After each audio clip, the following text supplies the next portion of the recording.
Movimiento circular uniformemente variado. Ejemplo. Una partícula inicia un movimiento circular uniformemente variado desde el reposo, con una aceleración angular de 0.4 pi radianes por segundo al cuadrado, y lo mantiene durante 20 segundos. Luego continúa con movimiento circular uniforme durante 65 segundos. Determine el número de vueltas que realizó la partícula hasta dicho intervalo de tiempo. ¿Qué nos pide calcular? Determine el número de vueltas que realizó la partícula hasta dicho intervalo de tiempo. Como podemos observar, este problema tiene dos partes.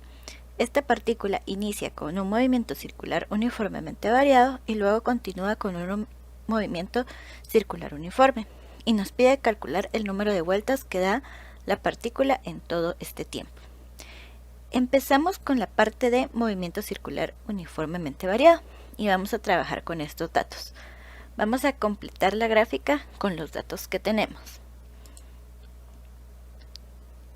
Vamos a trazar un radio y colocamos nuestra partícula partiendo del reposo.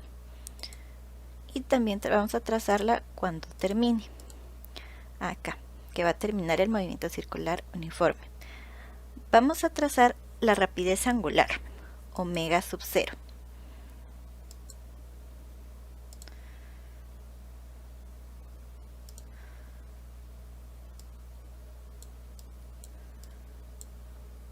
También nos dice que tiene una aceleración de 0.4 pi radianes por segundo cuadrado.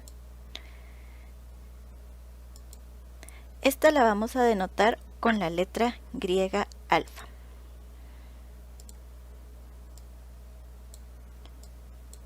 Como podemos observar, en la rapidez angular vamos a colocar 0 radianes por segundo porque partimos desde el reposo.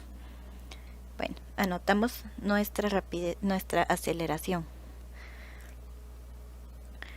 Luego nos dice que mantiene que se mantiene en el movimiento circular uniformemente variado por 20 segundos. Entonces lo vamos a anotar. Y lo vamos a denotar como tiempo 1.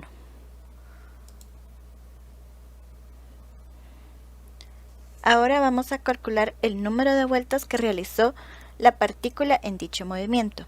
¿Cómo lo hacemos? Como no hay una fórmula exacta para calcular las vueltas, vamos a encontrar el desplazamiento angular,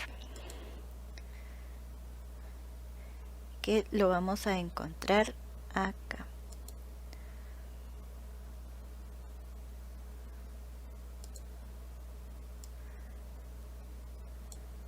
Y lo vamos a denotar con teta sub 1.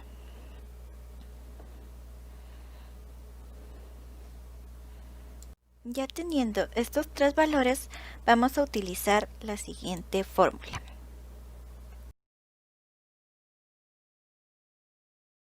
En cual es desplazamiento angular va a ser igual a rapidez angular inicial por el tiempo 1 más menos la aceleración angular por el tiempo 1 al cuadrado dividido 2.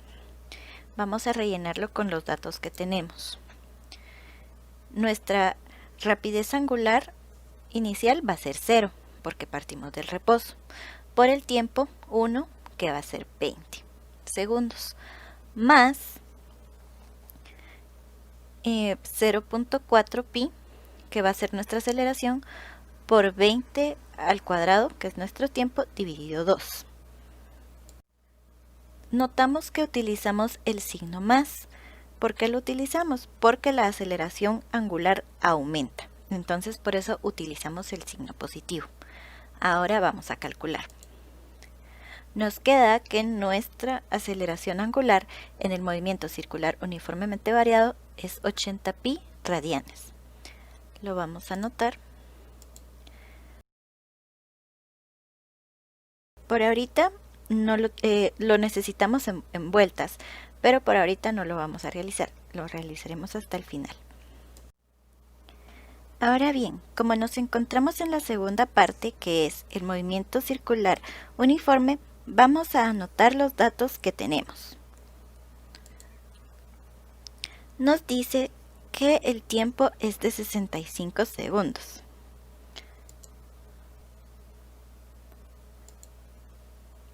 Lo vamos a denotar como tiempo 2.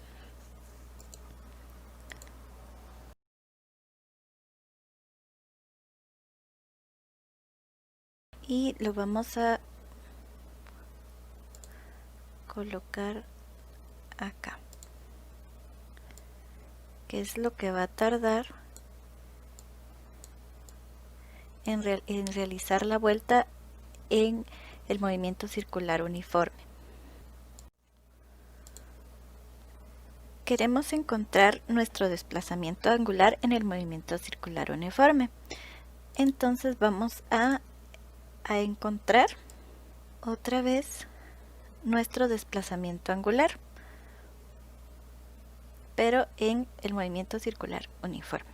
Y lo vamos a llamar θ sub 2. Sin embargo, aún no podemos calcularlo, ya que nos faltó un dato. En el movimiento circular uniforme, cuando queremos calcular el valor del ángulo θ, aparte del valor del tiempo necesitamos el valor de la rapidez angular omega. Y no sabemos cuál es la rapidez angular omega en este movimiento circular uniforme. Recuerda que la rapidez angular omega en el movimiento circular uniforme, la rapidez tangencial y la rapidez angular no cambian, siempre van a tener el mismo valor.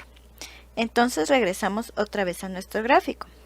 Nuestra partícula inició su movimiento circular uniforme con una rapidez omega angular sub f, que es la que encontramos acá. Y este valor se va a mantener y va a terminar por acá.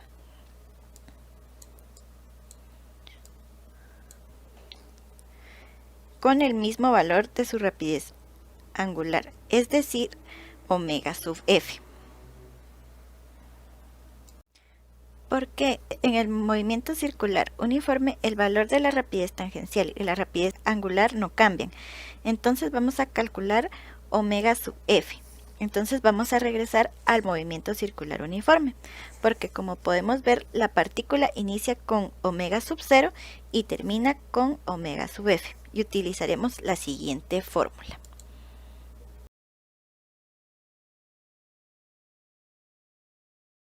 Que omega sub f es igual a omega sub 0 más menos la aceleración tangencial por el tiempo 1.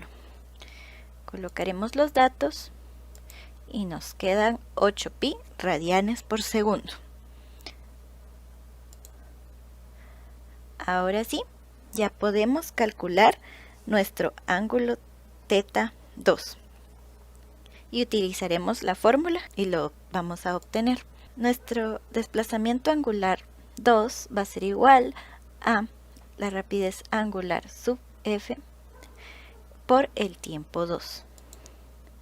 Entonces nos va a quedar de resultado 500pi radianes por segundo. Entonces lo colocaremos donde dice ángulos. Ahora bien, sumamos los dos ángulos y así encontramos nuestro valor de desplazamiento angular total. Esto es igual a 600pi radianes. Pero no hemos terminado aún, ya que debemos calcular el número de vueltas. ¿Y cómo hacemos esto? Utilizaremos conversiones. Y pues el factor de conversiones es de una vuelta es igual a 2pi radianes. Lo colocamos y esto nos da como respuesta 300 vueltas. Esto es lo que la partícula da de vueltas en el intervalo de tiempo. Gracias por su atención.